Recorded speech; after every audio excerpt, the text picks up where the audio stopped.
를 함께 요나서에 있는 말씀을 통해서 살펴보게 되었습니다. 계속됐던 로마서 강해를 잠시 쉬게 되는데요, 그래도 설교의 시작은 로마서 1장 21절에 있는 말씀으로 시작하고 싶습니다. 우리 다 같이 로마서 1장 21절 말씀 함께 읽어보도록 하겠습니다. 여러분, 로마서 1장 21절에 이렇게 이야기합니다. 사람들이 하나님을 알되 하나님으로 영화롭게도 아니하고 하나님께 감사하지도 아니한다, 이렇게 이야기하죠. 사람들의 죄악이 구체화되는 데에 뿌리가 되는 것, 그것이 무엇이냐면 하나님을 이성으로 지식으로는 알지만 하나님을 영화롭게 하지 않는 것, 즉 하나님께 영광 돌리지 않는 것과 하나님께 감사하지 않는 것이다, 이렇게 이야기해요. 이 두 가지가 여러분 인생의 모든 죄악의 뿌리다고 해도 과언이 아닙니다. 특별히 로마서를 여러분들이 지금까지 배운 대로 로마에 있는 배경을 생각해 보면 왜 사람들이 그렇게 하나님을 알고는 있으되 하나님께 영광 돌리지 아니하고 하나님께 감사하지 아니할까를 한번 생각해 보면, 사도 바울 시대의 로마는 우리가 잘 아는 대로 팍스 로마나라고 하는 새로운 신조어가 생겨날 정도로 로마가 힘에 의한 평화를 거의 완전하게 이룬 때라고 이야기할 수 있습니다. 특별히 여러분, 로마 시대에는 탁월한 정치력, 군사력, 그 다음에 경제력을 통해서 힘의 힘이 가져다주는 이익이 얼마나 큰지를 로마 시민들뿐만 아니라 로마 제국 아래에서 살아가는 모든 사람들이 다 알고 있었습니다. 뿐만 아니라 그들이 이룬 물질의 문명이 가히 얼마나 크고 놀라운 것인지는 우리가 지금도 로마 시내를 방문하거나 혹은 이 로마에서 멀리 떨어진 남쪽으로 떨어진 폼페이 시내만 가봐도 물질이 얼마나 그 당시에 번성하고 있고 그 물질의 번성의 결과가 인생에 얼마나 쾌락과 타락을 동시에 추구하고 이뤘는지도 우리가 잘 알 수 있습니다. 그 당시에 힘의 상징이었던 가이사 로마 황제는 전지전능한 주 퀴리오스라고 그렇게 불리우던 그런 시절이었습니다. 이렇게 인간 중심의 문명이 발전하고 팽창하게 되자 하나님이 있다는 것은 알고 있으면서도 그들에게 사람의 힘과 사람의 능력, 그리고 물질이 가져다주는 크고 놀라운 힘들을 그들이 과신하기 시작했죠. 그래서 하나님으로부터 눈을 돌려서 초점을 맞춘 것이 무엇이냐면 인간, 그리고 나의 삶입니다. 내가 쾌락을 누리고 향락을 누릴 수 있고 그 향락을 누리는 배경이 물질의 풍부함에 있다라고 하는 것이 로마를 어떻게 보면 붕괴시키기도 한 원인이기도 합니다. 사우저간 사도 바울 시대에 이렇게 물질 만능주의, 그 다음에 힘 우선의 제국주의적 논리가 하나님을 잃어버리게 했고 감사하지도 않게 한 것입니다. 그건 오늘날도 마찬가지인 것 같습니다. 과학이 발달하고 의학이 발달하고 그 다음에 여러 가지 경제적으로 물질이 가져다주는 여러분 쾌락과 그 다음에 편안함이 우리의 삶을 지배하고 있을 때 사람들이 점점점 하나님을 잊어갈 뿐만 아니라 사람의 힘과 지혜와 지식이면 뭐든지 다 할 수 있다라고 그렇게 생각하는 시대를 오늘날 우리가 살아가고 있는 것 같습니다. 심지어는 조금 있으면 이제 화성도 오고 가는 시대가 머지않아 열린다고 하니까 우주까지도 다 정복하겠노라, 그리고 정복할 것이다, 이런 예측들을 다 내어놓고 있죠. 이럴수록 사람들의 삶이 하나님을 두려워하고 우리에게 지식과 지혜를 주신 하나님을 기억하고 그분께 감사하는 것이 아니라, 다시 말씀드리지만 모든 것 위에 사람이 존재하고 그 사람을 여러분 다스리고 움직이는 것이 물질이고 또 세상의 지혜와 지식이라는 것은 우리가 잘 알고 있습니다. 여러분, 이것을 좀 성경적으로 이런 현상들을 조금 더 입증해 보고 싶었어요. 우리가 잘 아는 유명한 심리학자 겸 철학자가 있죠. 에리 프롬이라고 하는 그런 심리학자가 뭐라고 얘기를 했냐면은 소유와 존재라고 하는 책이 있어요. 소유냐 존재이냐, 어떻게 번역을 해야 될지 모르겠습니다만 to have or to be예요. 그러니까 아주 심플한 그런 이 제목이에요. 근데 그 속에서 이 사람이 이렇게 얘기합니다. 인간의 타락의 원인은 바벨탑 사건에서 비롯된다. 하나님께 영광 돌리지 아니하고 감사하지 아니하는 신앙의 타락이 어디에서 비롯됐냐? 그는 바벨탑 사건에서 비롯되었다고 이렇게 이야기를 합니다. 인간의 지혜와 지식이 발달을 하면서 사람들이 하늘에 닿고자 하는, 하늘까지 정복하고자 하는 이 교만함이 극치를 이루게 되었고, 그들이 하나님에 대항하여서 인간의 힘으로 안락함과 평안함을, 안전함을 누리자 이렇게 선언한 때부터 인생은 하나님을 멀리 떠나서 죄악 속으로 더 깊이 빠져 들어갈 수밖에 없다. 에리 프롬이 여러분 그렇게 이야기를 했습니다. 제가 보면 이 말이 일리가 있는 것 같아요.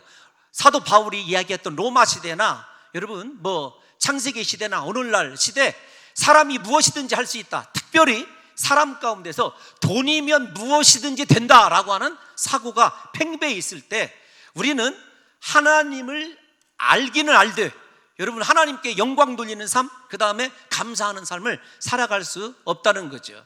성경에서 하나님께서 이러한 인간의 심리적 변화의 특성을 잘 간파하셨어요. 그래서 하나님께서 이스라엘 백성들을 축복을 약속해 놓으시고 그들의 번성과 그들이 물질적으로 풍부해질 것을 약속해 주시면서 하나님이 당부한 것이 있어요. 어떤 것이냐면 여호와 하나님을 잊지 말라, 하나님을 기억하라, 그 다음에 하나님께 감사하라는 말입니다. 여러분이 하나님께 감사하라, 하나님을 기억하라 라고 하는 이 말이 어디에 두드러지게 많이 나타나냐면 모세의 마지막 설교인 신명기에 아주 두드러지게 나타나는 것을 볼 수가 있습니다. 모세가 가나안 땅에 들어갈 수 없죠. 그는 마지막 유언과 같은 설교를 할 때 그 설교를 이끌어가는 주요 이슈가 무엇이었냐면 여호와를 기억하라, 하나님께 감사하라는 거예요.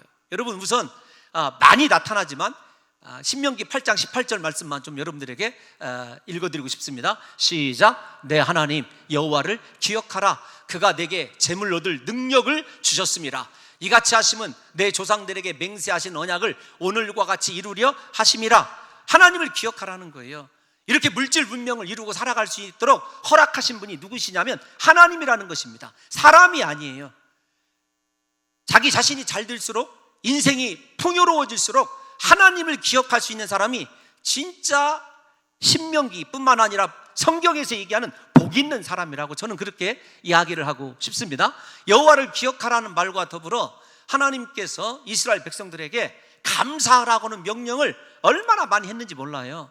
여러분 그건 신구약 성경을 통틀어서 가장 많이 쓰이는 명령형이 하나님께 감사하라는 말이랍니다. 여러분 우리가 레위기에서부터 신명기 읽어보면 하나님께 감사해야 되는 삶, 특별히 하나님께서 감사를 명령하시되 강제 조항으로 절기까지 정해놓으시지 않습니까? 대표적으로 유월절, 그 다음에 우리가 오늘 지키고 있는 맥주절, 그 다음에 초막절로 알려져 있고 수장절로 알려져 있는 여러분 그 절기 3대 절기가 있어요.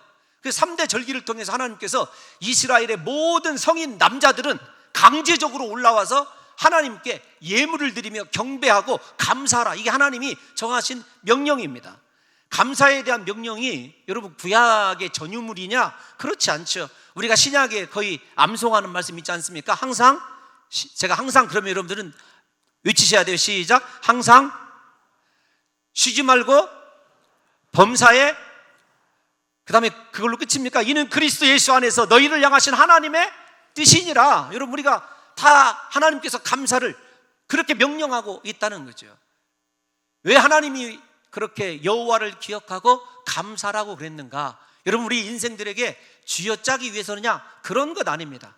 하나님께서 우리에게 감사를 명령하셨을 때 여러분 출애굽기 34장이나 읽어보시게 되면 하나님께서 내가 감사함으로 말미암아 내 대적을 내가 쫓아낼 것이며 내 지경이 넓혀질 것이며 네가 예배하러 올 때, 예배할 때 너희 가정과 너희 소유를 내가 안보해 주리라. 하나님께서 감사를 명하신 이유는요, 오히려 보면 우리의 축복 때문에 그래요. 우리를 사랑하기 때문에 그런 것입니다. 감사한 자들에게는요, 하나님께서는 감사에 합당한 반드시 은혜 베품이 성경에 약속되어 있기 때문에 저는 하나님께 감사하는 것마다 하나님께서 그분의 은혜와 복으로 채워주실 것이라고 하는 확신이 제 안에 있습니다. 우리 사랑하는 성도 여러분들도 오늘 맥주 절기를 지키면서 하나님께서 감사하는 대로 여러분들에게 은혜로 보답하시되 베풀어 주시되 여러분의 지경이 넓혀질 줄로 믿습니다. 하나님께서 여러분들에게 날마다 함께 하시고 안보해 주시는 귀한 역사가 일어날 뿐만 아니라 여러분들을 힘들게 하는 대적까지도 하나님께서 쫓아내 주시는 역사가 임하게 될 줄로 믿습니다. 그런데 여러분, 그 3대 절기를 명하실 때 하나님께서 얼마나 인격적이신지 몰라요. 이 맥주 감사 절기는 첫 수확물이에요. 정확히는 밀이라고 그렇게 알려져 있는데 이 밀을 수확해내고 하나님 앞에 감사를 지낼 때 하루만 지키라고 그랬어요. 또 그리고 맥주 감사 절기 때는 여러 가지 유월절이나 수장절 때와는 달라요. 일단 시기적으로 하루이고 유월절, 수장절은 우리가 잘 아는 대로 며칠씩 지키냐면 일주일씩 지켜요. 바쁜 농사철 때 하나님께서 우리를 배려해 주신 거예요. 그런데 그 짧은 하루의 맥주절기를 통해서 하나님이 어떤 은혜를 약속해 주셨냐면 신약적으로 하나님과 소통할 수 있는 성령의 강림을, 성령의 기름 부음을 약속해 주셨어요. 그래서 저는 오늘 우리 사랑하는 성도 여러분들이 예배를 드리시면서 물질적으로 그렇게 축복받는 것도 중요하지만 하나님과 소통할 수 있는 성령이 오늘 감사하는 자들에게 부어지심으로 말미암아 여러분들이 하나님을 알고 하나님과 영적으로 깊이 소통하여서 하나님 기뻐하시는 인생으로 성령에 이끌려 그렇게 살아가시는 은혜가 여러분들의 것이 되시기를 예수님의 이름으로 축원합니다. 여러분, 그 약속, 성령의 약속이 이 맥주절, 우리가 맥주절을 77절, 그 다음에 또 뭐라고 얘기하죠? 오순절이라고 이렇게 외치지 않습니까? 성령의 강림이 약속되어 있는 절기다라는 이 사실을 믿으셔서 우리 교회 온 성도들이 제발 하나님의 성령으로 충만하시기를 다시 한번 예수님의 이름으로 축원합니다. 여러분, 이 맥주절기를 생각하면서 도대체 누구를 통해서, 어떤 본문을 통해서 우리 성도들과 감사하는 인생이 이렇게 하나님과 소통할 뿐만 아니라 크고 놀라운 축복을 받을 것인가 생각하다가 여러분, 요나를 떠올리게 되었습니다. 요나와 감사와는 좀 거리가 있는 것처럼 느껴지지 않습니까? 그런데 요나를 보게 되면 감사하는 인생이 누리는 실제적인 복이 무엇이냐라고 하는 것을 충분히 알 수가 있어요. 먼저 여러분, 이 요나의 인생을 통해서 우리가 배워야 될 첫 번째 교훈은 이 감사의 출발은 하나님을 기억하는 거예요. 앞에서 제가 그토록 강조한 대로 하나님을 생각하는 거예요. 본문 7절 말씀을 한번 읽어볼까요? 시작. 내 영혼이 내 속에서 피곤할 때 내가 여호와를 기억하였더니, 생각하였더니, 일단 좀 나눠봅시다. 여호와를 생각하였어요. 여러분, 지금 요나가 어떤 상황인지 아시죠? 하나님께서 니느웨로 가서 회개의 메시지를 전파하라고 그랬을 때 불순종하고 다시스로 도망하려다가 여러분, 배 타고 도망하는 중에 풍랑을 만나서 제비 뽑혀서 바닷속에 던져졌어요. 근데 중요한 건 바닷속에 던져지자마자 하나님께서 예비하신 큰 물고기가 요나를 삼켰어요. 여러분, 지금 잘 들으셔야 됩니다. 잘 알고 있는 내용이지만 물고기가 삼켜서 지금 목숨이 위태한 순간이에요. 그런데 그가 누구를 생각하냐면 여호와를 생각하는데, 이 요나의 이 메시지를, 요나의 이 이야기를 들어보면 하나님을 생각하는 자들, 진짜 하나님을 기억하는 자들은 자신의 고난을 돌아보는 것이 아닙니다. 자신의 육체의 생명을 돌아보는 것이 아니에요. 다시 7절을 띄워나 보면 첫 번째 힌트가 있어요. 시작. 다시요. 시작. 내 영혼이. 여러분, 생각해 보시오. 사람이 물에 빠지면은요, 아이고 나 살려예요. 저는 정말로 물에 빠져서 죽어가는 사람 본 적이 있어요. 물에 빠지면은 살려줘요. 사람 살려입니다. 그런데 지금 죽어가면서, 물은 아니지만 물고기 뱃속에 들어가 있으니까 훨씬 더 두려운 상황인데 요나가 아이고 나 죽겠다라든지 나를 살려달라든지 내 목숨 좀 구해줘가 아니에요. 무엇을 바라보냐면 영혼을 바라보게 돼요. 여러분, 이번 감사주의를 통해서 사랑하는 성도 여러분들이 정말로 인생의 어떤 현장에 있든지 하나님을 기억하시되 하나님을 생각할 때 내 영혼의 누추함과 초라함을 바라볼 수 있다면요, 이번 감사주일 아주 여러분 성공적인 거라고 그렇게 저는 생각이 되어져요. 사람들이 다시 말씀을 드리지만 인생이 환난에 처해지고 고난에 처해지면은요, 자기가 극복해야 될 물질에, 고난이면 물질을 생각하고, 사람으로부터 상처이면 사람을 생각하고, 환경이면 환경의 개선을 생각합니다. 우리에게 어떤 모양의 고난이 닥쳐오든지 그 속에서 내 영혼을 생각하기는요 쉽지 않아요. 그런데 정말로 하나님을 기억하는 사람, 하나님을 묵상하는 사람은요, 자신의 영혼이 어떤 상태에 있는지를 발견하게 된다니까요. 요나가 받은 감사의 첫 출발이 하나님을 기억하는 건데, 하나님을 기억함으로 그가 누린 복이 무엇이냐면 자신의 영혼의 상태를 발견하게 된 거죠. 저는 오늘 우리 사랑하는 성도 여러분들이요, 여러분의 삶에 처해 있는 환경이나 누려야 될 축복이 어떤 것이든지 여러분 신경 쓰지 마시고, 나의 영혼은 하나님 앞에서 온전한가? 나는 정말로 내 영혼을 한 번이라도 걱정해 본 적이 있는가? 나의 영혼의 벌거벗음에 대해서 안타까워하고 가슴 아파해 본 적이 있는가를 생각해야 돼요. 저는 이 말씀을 묵상하면서 요나의 위대함을 봐요. 인간적인 위대함이 아니라, 야, 정말 하나님을 발견하니까 인생의 영혼을 생각하고 영혼까지도 다스리시는 하나님의 심판과, 그 다음에 하나님께서 허락하신 이 땅의 삶이 아니라 저 영원한 세계를 바라볼 수 있는 영적인 인간으로 그 위기 속에서 새롭게 태어나는 요나를 발견할 수 있다니까요. 여러분, 이번 감사주일에 제발 세속의 힘과 세속의 물질과 세속에서 성공이 아니라 이 시대에 내 영혼은 안녕한가?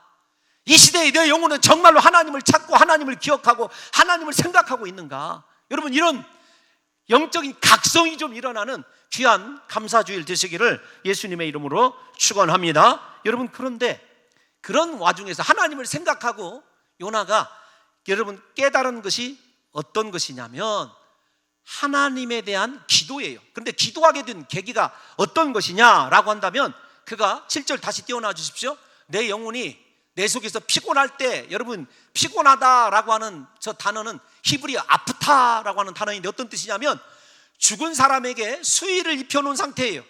완전히 절망적인 상황이죠. 끝난 상태예요. 가능성 제로의 상태입니다. 여러분, 그 상황에서 그가 영혼의 문제를 발견하고 하나님을 생각했을 때 자신의 이러한 영적인 정말로 죽음의 상황에서 소망을 발견한 것이, 그리고 그 소망을 발견한 소망으로 나가게 하는 유일한 도구가 기도라는 것을 깨닫게 된 거죠. 그리고 그가 내 기도가 죽게 이르러 싸우며, 여러분 이르러 싸우면은 과거형이에요. 완료형이에요. 여러분 지금 생각해 보십시오. 일단 하나씩 좀 생각해 보면 요나 아직 구원받지 못했어요. 그런데 그가 하나님을 기억하고 자신의 영혼의 초라함 속에서 하나님 앞에 기도하였을 때 살아계신 하나님, 신실하신 하나님께서 자신의 기도에 이미 응답하실 것을 확신하는 믿음으로 그가 지금 하나님 앞에 기도하고 있다는 것은 저와 여러분들이 놓쳐서는 안 됩니다. 내 기도가 주께 이르렀다. 그런데 주의 성전에 미쳤나이다. 이걸 보게 되면은요, 요나서의 시각으로 보면 굉장히 큰 은혜예요.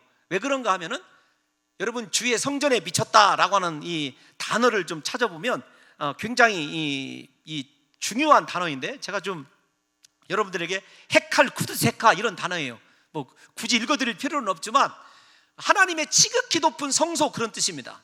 요나는 지금 어디에 있죠? 요나는 물고기 뱃속에 있어요.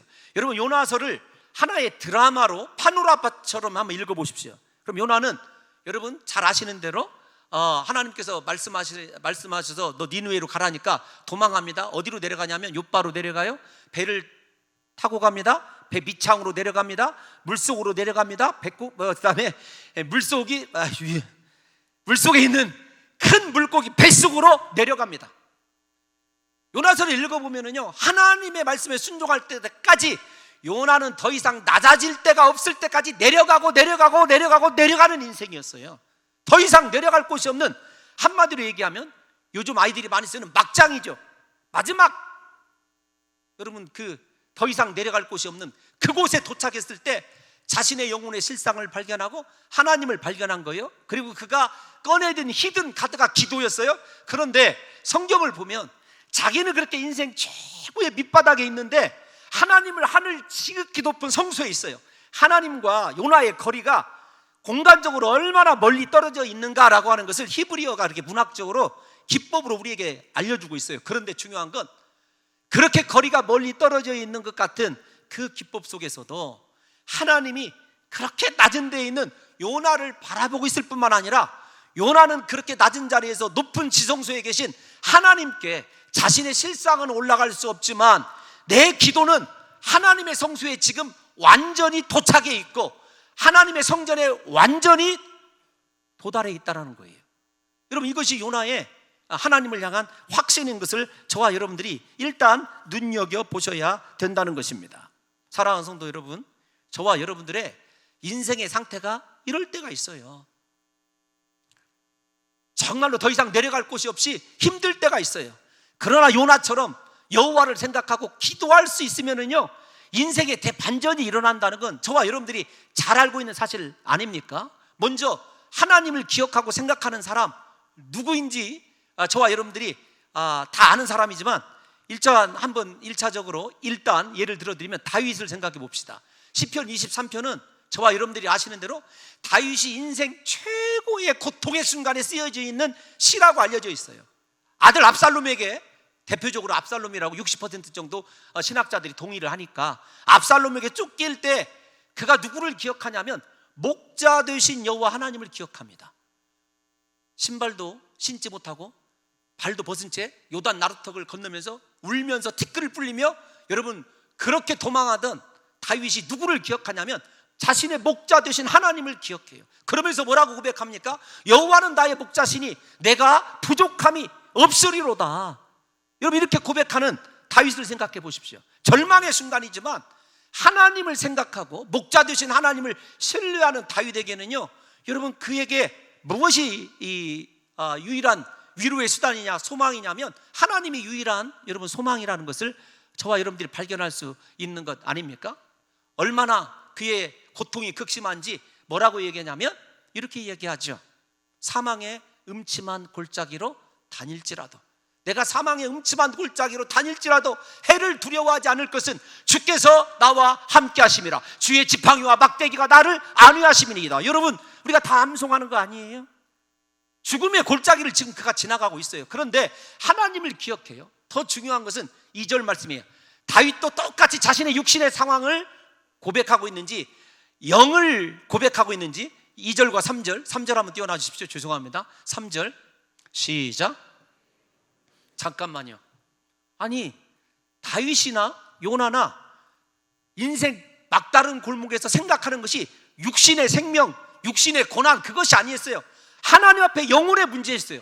그리고 고백하는 것이 무엇이냐면 목자 되신 하나님께서 내 영혼을 소생시키시고 자기의 이름 때문이라도 나를 의의 길로 인도하실 것이라고 하는 영혼에 대한 걱정이에요.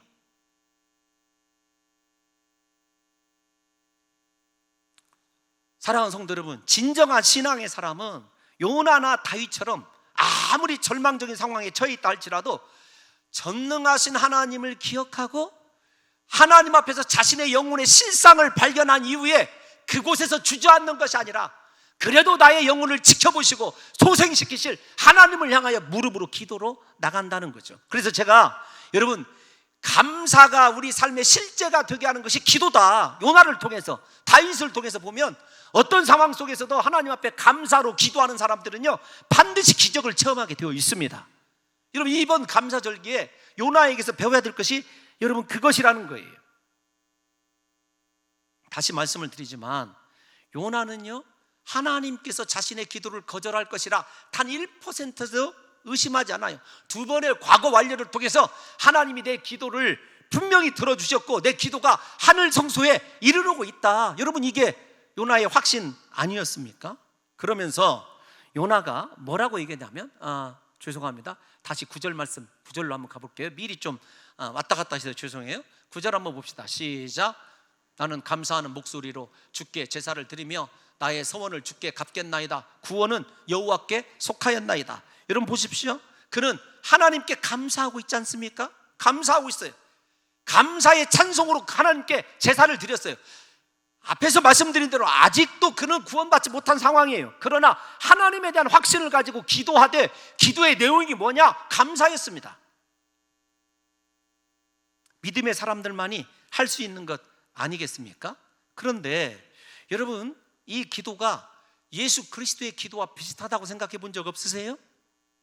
예수님께서 여러분 잘 아시는 대로 오병이어의 기적을 일으키실 때 모든 것을 다 만들어 놓으시고 하나님께 감사한 것 아니었습니다.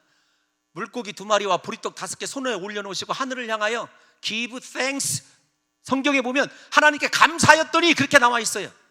하나님께 감사를 드리니까 어떻게 되냐면 기적이 일어났어요. 아직 일어나지 않는 상황에서 하나님의 역사를 믿고 감사 기도를 드리신 분이 예수님이에요. 그거 한 번이 아닙니다. 요한복음 11장 41절에 보면 우리가 잘 아는 대로 죽은 나사로를 살리실 때 주님께서 뭐라고 이야기하시냐면 이렇게 기도하셔요. 돌을 옮겨놓으니 예수께서 눈을 들어 우러러보시고 이르시되 아버지여 내 말을 들으신 것을 감사하나이다. 아직 나사로 살아나지 않았어요. 그런데 하나님께서 내 말을 들으시는 것 감사함으로 하나님께 나가는 예수 그리스도를 발견할 수 있는 것 아니겠습니까? 저는 우리 사랑하는 성도 여러분들이 어떤 절망에 처해 있느냐, 어떤 고난에 처해 있느냐가 중요한 것이 아니라 내가 아무리 낮은 자리에 있어도 하나님이 나를 지켜보고 계시고 그 지켜보시는 하나님께서 내 기도에, 그리고 내가 감사로 하나님께 아뢰을 때 하나님께서 내 기도에 반드시 응답하실 것이다가 아니라 응답하셨다라고 믿는 믿음이 있느냐라는 거죠. 여러분, 우리가 언제나 하나님께 감사로 기도해야 될 이유가 여기 있는 거죠. 비록 실패하고 넘어져 모든 것을 다 잃어버리고 절망적인 상황에 있다 할지라도 진심으로 하나님을 기억하고 눈물로 하나님께 기도하되 감사로 나가면 하나님의 그 응답이 실제로 내 삶 속에서 이루어질 것이기 때문에 그렇습니다. 그래서 우리가 잘 아는 대로 사도 바울이 여러분 빌립보서 4장 6절에서 뭐라고 외치죠? 뭐라고? 아무것도 염려하지 말고 너희 구할 것을 하나님께 감사함으로 하려라. 그리하면 모든 지각에 뛰어난 하나님의 평강이 그리스도 예수 안에서 너희 생각을 지키시리라. 할렐루야. 여러분, 우리에게 미리 감사하라는 거예요. 여러분, 그래서 감사는 믿음의 문제이기도 합니다. 무엇보다도 이 요나의 기도에 응답하시는 하나님, 구원하시는 하나님은 여러분 요나서를 다시 한번 좀 생각해 볼게요. 1장 5절 근방에 보면 큰 파도가 일어났을 때 배에 있는 온 사람들이 자기가 섬기는 신의 이름들을 불렀어요. 그런데 응답한 신이 하나도 있었던가요? 없었어요. 그런데 정말로 그 배에 함께 하셨던 하나님만이 요나가 물고기 뱃속에 가장 극심한 고난 중에 있을 때 응답하시고 그를 구원해 주시는 것을 볼 수 있어요. 무엇보다도 하나님께서 이 요나의 구원함을 통해서 하나님만이 진정한 유일한 신이심을 모든 사람들에게 지금 드러내는 순간이에요. 무엇을 통해서? 요나의 고난을 통해서. 여러분, 그래서 우리가 고난 앞에서 감사해야 될 또 다른 이유는 어떤 것이냐면 이것이 내가 당하는 이 고난이 하나님과의 영적인 관계에서 문제가 없고 요나처럼 이렇게 하나님을 기억하고 돌이키는 마음으로 진심으로 간구하면은요, 그것이 고난이 아닙니다. 내가 섬기는 하나님이 진실로 살아계신 하나님이고 내 인생에 역사하실 살아계신 하나님이라는 입증시키는 하나님의 여러분 도구라는 것을 저와 여러분들이 아셔야 돼요. 그래서 오늘 어떤 고난이 있든지 사랑하는 성도 여러분 감사하시기 바랍니다. 하나님께서 반드시 기적으로 그 고난을 하나님 살아계시는 놀라운 입증거리로 사용해 주실 줄로 믿습니다. 여러분, 또 하나 요나의 믿음을 보게 되면 구원은 여호와께 속하였다 그렇게 얘기하죠. 다시 9절 말씀 한번 띄워놔 주십시오. 여러분 9절 한번 보시면 이렇게 되어 있어요. 9절에 뭐라고 얘기하냐면 구원은 여호와께 속하였다 이렇게 이야기합니다. 본문 9절 말씀에 우리가 부르는 그 CCM 중에 구원은 여호와께로, 구원은 여호와께로, 여러분 그 찬송이 있지 않습니까? 구원은 여호와께 속한나이다. 그가 감사했을 때 무슨 말이냐면 저 말을 쉽게 얘기 드리면 그런 거예요. 하나님 구원해 주셔도 감사하고 구원하지 아니하셔도 감사합니다 그 뜻입니다. 왜냐하면 구원은 자기에게 속한 것이 아닙니다. 자기에게 속한 것은요 하나님을 기억하고 감사로 기도하는 거예요. 기도 응답에 대한 주권은 철저히 하나님께 속하 있어요. 저 말을 에스더에 있는 말로 고백을 하면 이런 겁니다. 어떤 거냐면 내가 죽으면 죽으리이다. 또는요 우리가 잘 아는 대로 다니엘과 새 친구처럼 그리 아니하실지라도예요. 사랑하는 성도 여러분들과 제가 하나님 앞에 진정한 감사를 드릴 때 여러분 어떤 태도로 감사로 나가야 되냐면 응답의 모든 주권, 내가 원하고 내가 할 수 있는 것은요 하나님 기억하고 감사로 기도하는 것까지예요. 그리고 그것에 대해서 한 발짝 더 나가서 우리가 해야 될 마지막 일은 믿는 거예요. 여러분, 믿되 하나님의 주권을 인정하시면서 하나님께서 구원하실 것이다 라고 하는 사실을 믿는 사람은, 여러분, 하나님께서 그분의 믿음대로 반드시 구원은 여호와께 속했기 때문에, 우리가 요나 살아났습니까? 살아나지 않았습니까? 살아났다는 거 잘 알고 있지 않습니까? 반드시 건져내 주실 줄로 믿습니다. 여러분, 하나님의 주권을 철저히 인정해 드리세요. 없게 하신 분도 하나님이시고, 있게 하신 분도 하나님이시고, 여러분, 나를 높이신 분도 하나님이시고, 낮추시는 분도 하나님이십니다. 그 하나님을 믿고 신뢰하고 감사함으로 나아갈 때 우리 삶의 기적이 일어나는 것 아니겠냐고요. 예? 그러면서 자신의 이 신앙 고백 사이에 요나가 물고기 뱃속에 이르렀을 때까지의 불순종의 모습을 8절에서 이렇게 그리고 있어요. 8절 말씀 한번 읽어보겠습니다. 시작. 거짓되고 헛된 것을 숭상하는 모든 자는 자기에게 베푸신 은혜를 버렸사오나. 저 말씀을요, 제가 도치용어로 바꾸면 이런 뜻입니다. 하나님이 지금까지 베풀어 주신 은혜를 저버리는 사람은 거짓되고 헛된 우상을 숭배하는 자와 똑같다, 그 말입니다. 하나님께서 제일 싫어하는 죄, 무섭게 다스리는 죄가 1, 2계명 우상 숭배죄 아닙니까? 그런데 우리는 어떤 특이한 형상을 만들어 놓고 그에게 경배하는 것만 우상 숭배가 아니에요. 하나님께서 지금까지 내게 베풀어 주신 은혜를 저버리고 잃어버리는 것이 우상 숭배하는 죄와 동일하다는 것을 아셔야 됩니다. 여러분, 지금까지 그래도 살아있잖아요. 그래도 몸을 놓일 수 있는 공간이 있고요, 함께 울며 웃고 대화할 수 있는 가족이 있고, 힘들어도 여러분 일할 수 있는 직장이 있고, 여러분 고쳐야 될 것 투성이지만 그래도 아직 생명을 호흡하고 있잖아요. 매 순간이 하나님이 베풀어 주신 은혜 아닙니까? 은혜 없이는 살아갈 수 없는 우리들인데, 여러분, 하나님께서 정말로 나를 사랑하시고 나에게 은혜를 베풀어 주신다, 그 은혜를 얼만큼 자각하며 살아가냐고요. 무엇보다도 나 같은 죄인을 구원해 주신 예수 그리스도의 십자가, 그 사랑, 그 은혜만 가지고도요 모든 시련을 이겨낼 수 있어요. 어떤 상처든지 여러분 극복할 수 있어요. 왜냐하면 다시 돌아갑니다만 다윗이나 요나나 여러분 하나님의 은혜 아니면 살 수 없는 자들이라고 하나님만을 기억하고 하나님께 감사하는 것을 보게 되면, 우리 사랑하는 성도 여러분과 저에게 오늘날 한번 생각해 보십시오. 이렇게 그래도 너무나 감사해요. 제가 이번 주 특세 때 정말 감사하고 행복한 것이 어느 순간이었냐면, 새벽 예배를 마치고 새벽 예배 때 제가 이 설교가 길어가지고 우리 그 부교역자들이, 목사님 예배당 안에 있는 시계 고장났어요. 3분 4분 늦어요. 이게 무슨 말이냐면, 제가 곰곰이 생각해서 왜 제가 저런 말을 할까 하니까 너 설교 빨리 끝내라, 그 말이었어요. 근데 이 망할 놈들이 어제사 그 얘기를 가르쳐 주는 거예요.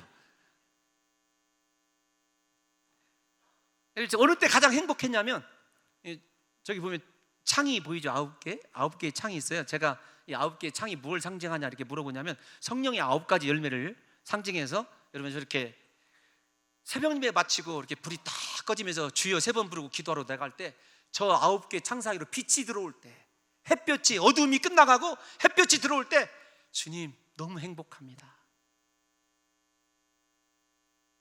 정말 행복해요. 여러분, 모든 것이 주님의 은혜입니다. 여러분 생각해 보세요. 이렇게 편안하게 앉아서, 여러분들이 유럽을 한번 가보시면은 유럽의 유명한 교회당 의자는요 이렇게 좋은 의자가 하나도 없습니다. 다 기역자로 꺾여져 있어요. 죄 많은 인간이 하나님 앞에 얘기할 때, 예배 드릴 때 편안함을 추구하지 못하게 하기 위해서요 절대로 다 그렇게 기역자로 꺾어져 있어요. 우리는 여러분 다 그래도 좋은 가죽은 아니지만 편안하게 엉덩이 대고, 여러분들 제가 어떤 때는 이렇게 생각해요. 기도할 때 저희가 앞에서 앉아서 기도할 때는요 허리 아프거든요. 여러분 2시간 동안 앉아 있으려고 생각해 보세요. 여러분 뒤에서 앉아서 기도하는 사람들은 등도 기대서 좋겠다, 다리도 뻗어도 좋겠다. 여러분 에어컨 이렇게 시원하게 그래도 나오잖아요. 지금은 작아져 있지만 그래도 350대 400대 주차할 수 있는 주차장 있지 않습니까? 20분은 기다려야 되지만 그래도 식당 가면 밥 주잖아요. 왜? 여러분 생각해 보세요. 오늘 교회 올 때 아무런 사고 없이 무탈하게 온 것, 하나님께 감사할 것 아니에요? 우리 삶 속에 매 순간마다 생각하며 감사할 거예요. 그런데 하나님을 기억하지도 않고 감사하지도 않는 것, 은혜를 저버리는 삶을 살아가는 것이 우상숭배와 마찬가지의 죄로 하나님이 왜 그렇게 심하게 다스린다고 하셨는지를 저와 여러분들이 생각해 봐야 돼요. 우리는 하나님의 은혜를 너무도 저버리고 살아가는데 익숙해져 있어요. 그리고 주인이 누구냐면 언제나 나예요. 여러분, 맥스 루케이도라고 하는 목사님이 이렇게 얘기했어요. 마귀는 당신을 파멸시킬 때 당신에게서 아무것도 빼앗아갈 필요가 없다. 당신이 모든 것을 당연한 것으로 여기게끔 만들면 모든 것이 끝나기 때문이다. 저는 이 말이 참 그렇게 무섭더라고요. 당연하죠. 내가 그렇게 공부해서 지금의 직장 얻었는데, 내가 그렇게 노력해서 이렇게 새로운 집도 장만했는데, 내가 잠 안 자고 뼈 빠지게 고생해서 이렇게 좋은 차 타고 다니는데, 여러분, 이것이 지금 로마서에 나타나고 있는 하나님께 영광 돌리지 아니하고 감사하는 자들의 일반적인 특징이라고요. 다시 말씀드리지만 지금 여러분 고난이 있고 무언가 고통이 있는 것은요, 마귀의 전략이 아니에요. 하나님이 여러분들을 사랑하신다는 거예요. 마귀는요, 여러분들에게서 아무것도 빼앗아갈 필요가 없어요. 모든 거 그냥 당연하다 이렇게 여기기만 하면 되는 거예요. 요나는 하나님의 은혜를 저버리고 우상을 숭배하는 자들과 달리 하나님의 은혜를 기억하고 감사로 나갈 뿐만 아니라 마지막에 한 가지 이렇게 고백합니다. 9절 말씀, 내가 서원을 갚겠사오며. 시작. 내가 나의 서원을 주께. 시작. 나의 서원을 주께 갚겠나이다. 여러분, 이 서원의 내용이 무엇인지는 분명히 알 수가 없어요. 그러나 서원의 내용은 어떤 것이냐면 그런 거예요. 하나님 살려주시면 내가 꼭 니느웨로 가서 복음 전할게요. 이걸 것이라고 하는데 약 80%의 신학자들이 동의를 합니다. 저도 동의하는 편이에요. 하나님 이번에 살려주시면, 저도 그렇게 기도 많이 했거든요. 정말 병원에서 의사 선생님들이 포기했을 때 하나님 한 번만 살려주시면은요 제가 진짜 하나님 위해 살을게요. 그런데 그것이 몇 조금 못 가더라고요. 제가 여러분들에게 여러 번 고백한 내용 아닙니까? 그런데 요나는 그렇지 않았어요. 주께 갚겠나이다 라고 하는 단어가 어떤 뜻이냐면, 여러분 뭐 보니까 샬람이라고 하는 단어이던데, 온전하게 하다, 가득 채우다, 완전히 지불하다, 완전히 빚을 갚아버리다, 완전히 이양하다, 그런 뜻이더라고요. 그러니까 여러분, 요나가 지금 감사를 통해서 하나님을 향한 믿음을 통해서 마지막 회복하는 것이 무엇이냐면 사명이에요. 그래서 오늘 제가 마지막 설교의 결론이 어떤 거냐면, 하나님께 제대로 감사하는 자들은요 사명의 자리에, 자신이 있어야 될 자리에 하나님 앞에 영원토록 서 있는 거예요. 예? 이게 제대로 된 감사를 누리는 사람이죠. 주변인이 아니라 하나님이 제게 부탁하신 것이 있거든, 제가 다 갚아드릴게요, 완전하게 이행할게요. 여러분, 이것이 감사를 제대로 한 사람들이 마지막 하나님 앞에 나갈 수 있는, 그리고 하나님 앞에 드릴 수 있는 감사의 열매라고요. 진정한 감사는 우리가 있어야 할 사명의 자리로 우리의 삶을 이끌어가는 힘이 있습니다. 그 사람의 진정한 가치는 그가 있어야 할 곳에 있는 것이죠. 우리 삶의 진정한 가치는 하나님 앞에 있을 때이며 하나님께서 우리에게 부탁하신 사명을 감당할 때예요. 설교 마무리를 어떻게 할까 고민하다가, 여러분 얼마 전에, 몇 년 전에 창끝이라고 하는 영화로 만들어져 있어요. 짐 엘리엇 이야기 하고 싶어서 그래요. 짐 엘리엇과 5명의 미국의 유명한 대학교 휘튼 유니버시티를 졸업한 유명한 젊은이들이 29이에요. 결혼도 했어요. 하나님께 예배하고 주신 은혜가 너무 감사해서 선교사로 평생을 헌신을 했는데, 그들이 선교 가기로 한 나라가 어디냐면 에콰도르예요. 에콰도르의 아우카족인데, 아우카족은 수백 년 동안 자신의 지경으로 들어오는 외부인들은요 전부 다 죽인 그런 잔인한 족속이에요. 근데 그들에게 복음을 전하려고 경비기를 타고 날아갑니다. 착륙을 했어요. 그런데 아니나 다를까 그 아우카족들이 창으로 그들을 찔러 죽여요. 근데 중요한 건 뭐냐면, 그 짐 엘리엇이나 그 5명의 사람들이 총을 가지고 있었어요. 근데 총을 쏘지 않았어요. 그의 피 묻은 일기장의 마지막에 왜 그러냐면, 그들은 우리가 죽여야 될 대상이 아니라 우리가 구원해야 될 대상이기 때문에 여러분 총을 쏠 수 없었다는 거죠. 죽어요. 여러분들이 그 내용 잘 알지 않습니까? 나중에 그의 부인 5명이 또다시 여러분 그 아홉 가족에게 복음을 전하러 가요. 정말 사명이 무서운 거예요. 남편 죽었는데 죽인 사람들을 구원하고자 아내 5명이 가요. 그래서 복음을 전하게 되고, 왜냐하면 아홉 가족들은요, 여자들은 죽이지 않는 그들의 법이 있었어요. 그런데 놀라운 것은 자기 남편들을 죽였던 3명의 사람들을 목사로 만들어내요. 목회자로. 근데 그 짐 엘리엇이 뭐라고 써놓냐면 이런 거예요. 여러분 한번 들어봐 주십시오. 결코 놓쳐서는 안 되는 일, 그것을 위하여 결국 끝까지 붙들 수 없는 그것들을 버리는 사람, 그는 결코 어리석은 사람이 아니다. 이해가 좀 안 되죠? 어떤 거냐면 결코 놓쳐서는 안 되는 중요한 사명 감당을 위하여 이 땅에 영원하지 않은 것들을 버리는 사람은 지혜로운 사람이다, 그 뜻이에요. 여러분, 이 땅의 권력, 명예, 부귀 버릴 만큼 중요하다고 생각하는 하나님께 받은 사명이 있습니까? 하나님의 은혜를 생각할 때 이 세상의 것은 아무것도 아니야, 하나님이 내게 주신 이 은혜를 생각하면 내 목숨까지 드려도 아깝지 않아, 여러분 이런 자세로 하나님 앞에 서 있느냐고요. 만약에 저와 여러분들이 그런 삶을 살아가고 있지 않다고 한다면 우리는요, 흉내만 내는 가짜 크리스찬들이에요.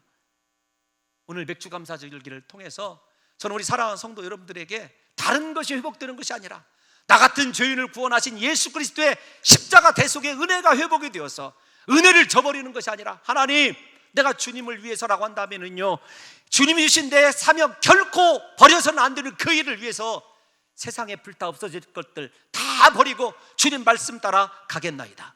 여러분 이것이 우리의 고백 되시기를 예수님의 이름으로 축원합니다. 그의 마지막 일기에 이렇게 쓰여져 있어요. 주님, 오래 살기를 구하지 않습니다. 다만 주님을 위해서 내 삶이 불타기를 원합니다.